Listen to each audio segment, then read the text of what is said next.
निश्चित रूप से यहाँ कुछ दबंग लोग हैं, कुछ गुंडे प्रवृत्ति के लोग हैं, और अच्छे लोग, व्यापारी लोग, कारोबारी लोग खुल करके किसी का झंडा नहीं उठाते।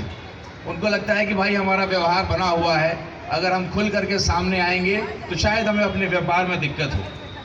तो आपका ये हिंदू भाई ने जो आपको बोल करके सुनाया, जब एक हिंदू बताएगा कि मदरसों में क्या पढ़ाया जाता है, एक हिंदू अस्सलाम वालेकुम व रहमतुल्लाहि व बरकातहू का मतलब समझाएगा कि जब एक मुसलमान का बेटा किसी से हाथ मिलाता है तो कहता है कि भाई आपके जीवन में शांति आए, बरकत हो, आप आगे बढ़े। ये एक मुसलमान का बेटा किसी से भी हाथ मिलाए तो ये बात कहता है। और आप शिवसेना वाले लोग यहाँ जो लगातार 20 साल से वो क्या चाहते हैं, हमारे हिंदुस्तान को बांटना चाहते हैं।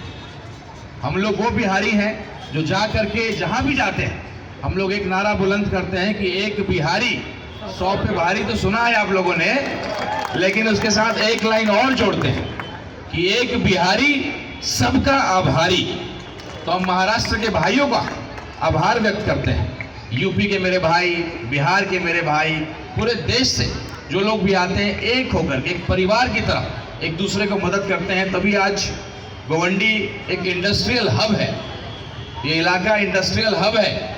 लेकिन कुछ गुजरात के लोगों को दिक्कत है इससे, इनको लगता है कि भाई इंडस्ट्रियल हब केवल गुजरात ही बना रहे। पहले बाई खला को तोड़ा, धारावी को तोड़ रहे हैं और अब उनकी नज़र गोवंडी पे भी है। कैसे आपको यहाँ से हटाया जाए? ये ज़मीन आप जिस इलाके में रहते हैं वो बहुत ही बीचों बीच है मुंबई शहर की, और मुंबई शहर में 1 इंच की कीमत क्या है आप जानते हैं।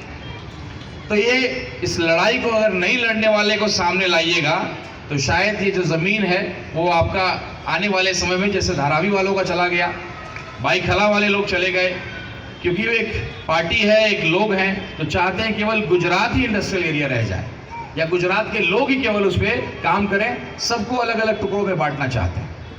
जिस तरीके से हम लोग को यूपी में बांट करके, बिहार में बांट करके, जिस पार्टी के यहाँ के जीते हुए 20 साल से जीत रहे हैं, मेरी माताएं बहनें यहाँ बैठी हुई हैं, रोटी को अगर पलटिएगा नहीं तो रोटी जल जाता है। लोकतंत्र की खूबसूरती है, बदलाव होना चाहिए। जो बच्चा 20 साल पहले पैदा हुआ होगा इस जाकिर हुसैन की गलियों में, वो तो भूल गया होगा, उसको तो आदत पड़ गई है उसको तो लगता होगा हाँ यही जीवन है, ऐसा ही होता है। जो पैदा लिया होगा वो आज 20 साल का हो गया। एक व्यक्ति को कितना मौका दे करके देखेंगे आप? और ये समाजवादी वाले ये कोशिश करके तो देख लिया इन्होंने, इतने साल से तो कोशिश कर रहे हैं। क्या कहते हैं कि भाई जिसको क़यादत चाहिए वो पाकिस्तान चला जाए। यही आपके जो विधायक जी हैं उन्हीं का स्टेटमेंट है, मैंने ही वीडियो पे देखा, आप लोगों ने भी देखा होगा। तो जो इतना भी नहीं कह सकता है, जो गिरिराज सिंह कह रहा है, जो शिवसेना वालों का बयान है, वही आपका भी है, तो अंतर क्या रह गया? आप इतने सालों से विधायक हैं, किसके दम पे विधायक हैं? उस कौम की आप इतनी चिंता भी नहीं कर सकते। कांग्रेस के झुंझुना लेकर के हमारे इमरान प्रतापगढ़ी जी आते हैं, जहां AIMIM लड़ रही हो वहां झुंझुना बजाने पहुंच जाते हैं। उनका केवल एक ही टास्क है, एक ही उनको जिम्मेदारी दिया गया है कि जहां AIMIM लड़ रही हो जाकर के झुंझुना बजाओ, उल्टा सीधा बोलो, बिखराव करो। हमारे अंजार साहब बैठे थे, आपको उनका जो है 4 जुमले आपको सुनाए उनको। यही 4 जुमले सुना सुना करके उन्होंने पहचान बनाई। भले अच्छे शायर थे, ईमानदार शायर थे, कौम और मिल्लत की चिंता करते थे, लेकिन आज देखिए क्या हालत है। मैं घड़ी नहीं पहनता हूं, जो मैनेजमेंट वाले भाई होंगे वो मुझे बता देंगे। घड़ी इसलिए नहीं पहनता हूं कि मैंने अपने आप से एक वादा किया है कि जब तक AIMIM पे जो दाग है कि ये कट्टर मुसलमानों की पार्टी है, वो उस दाग को जब तक नहीं मिटाऊंगा, वो जो आपके मुंबईया भाषा में बोलते हैं ना, अपना टाइम आएगा। तो मैंने अपने आप से वादा किया कि जब तक हिंदू विधायक अपने बिहार से, अपने इस पूरे हिंदुस्तान से AIMIM का जब तक कोई जीतेगा नहीं, तब तक मैं घड़ी नहीं पहनूंगा। तो मैं घड़ी नहीं पहनता। मैं ये मानता हूँ कि अच्छा समय, अपना टाइम अगर आएगा तो तब आएगा जब एक सच्चा सेकुलर पार्टी, जो कहते हैं कि ये कट्टर मुसलमानों की पार्टी है, मैं उनको बताना चाहूँगा ये कट्टर देशभक्तों की पार्टी है। ये कट्टर मुसलमानों की पार्टी नहीं, ये कट्टर संविधान को मानने वाले लोगों की पार्टी।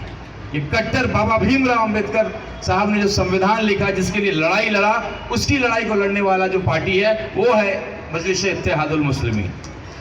मैं हिंदू होकर के इस बात को समझता हूँ।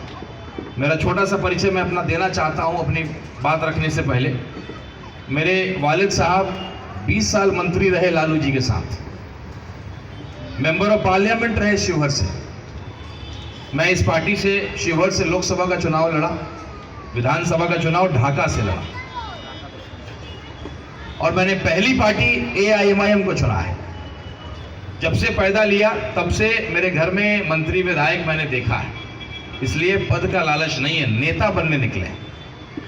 कैसे आज जो है हर एक व्यक्ति यही सोचता है कि भाई कॉर्पोरेटर बन जाओ, विधायक बन जाओ, सांसद बन जाओ तो आप नेता कहलाते हो। ऐसा बिल्कुल नहीं होता है। नेता वो होता है एक बड़े समूह को जो है लेकर के चलता है। आपके बीच संबोधि कामले साहब कॉर्पोरेटर नहीं थे, लेकिन लगातार आपकी लड़ाई को लड़ते रहे, कई लोगों को रोजगार दिलाया, कई लोग के हक के लिए हमेशा लड़ने का काम किया। जिस तरीके से नशा इस इलाके में हमारे आने वाली नस्ल को बर्बाद कर रहा है और कर देगा, हमारी माताएं बैठी हैं, कितना तकलीफ होता होगा किसी का बेटा अगर नशा का आदी हो जाए। यहाँ के हालात ये हैं कि आपके घर के आगे नशा कर रहा है, अगर आपने कुछ बोला तो उल्टा घर वालों को मारते हैं, और वो जब जाते हैं FIR कराने तो FIR तक नहीं लिखवाया जाता है। क्यों नहीं लिखवाया जाता है? क्योंकि वो उन्हीं के कार्यकर्ता हैं। ऐसे लोगों को आगे बढ़ाया गया है, एक जो है फसल लगाया गया है कि भाई इनको नशा का आदत दिलवाओ, चुनाव आएगा, झंडा डंडा लेना होगा।